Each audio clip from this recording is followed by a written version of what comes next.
વિરામ બાદ પુનઃ આપનું સ્વાગત છે। વડોદરા શહેરમાં ચેટીચાંદ અને રમઝાન ઈદના તહેવારને અનુલક્ષીને સિટી પોલીસ સ્ટેશન ખાતે સામાજિક આગેવાનોની શાંતિ સમિતિની બેઠક યોજવામાં આવી હતી।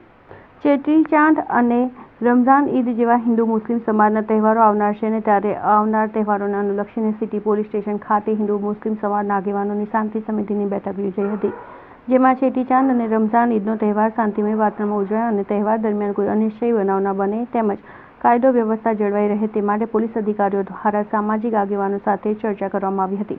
શાંતિ સમિતિની બેઠકમાં હિન્દુ મુસ્લિમ સમાજના આગેવાનો અને યુવાનો ઉપસ્થિત રહ્યા હતા અને પોલીસ અને CIFSના જવાનો ફૂટ પેટ્રોલિંગ કર્યું હતું। શાંતિ સમિતિની બેઠક લેવામાં આવેલી હતી, જે બેઠકમાં 5 પોલીસ સ્ટેશનના શાંતિ સમિતિના સભ્યો, FOPના સભ્યો અને સમાજના અગ્રણી નાગરિકો હાજર રહેલા હતા। તમામને તહેવાર શાંતિપૂર્ણ પૂરો થાય એ માટે જરૂરી સૂચના આપવામાં આવેલી। સોશિયલ મીડિયા પર વોચ રાખવા માટેની સૂચના આપી અને કોઈ પણ અફવા હોય તો તેની પર ધ્યાન ન આપે, અને જો એવી કોઈ અફવા એમના ધ્યાન પર આવે તો તાત્કાલિક અમને જાણ કરે માટે સૂચના આપવામાં આવેલી છે।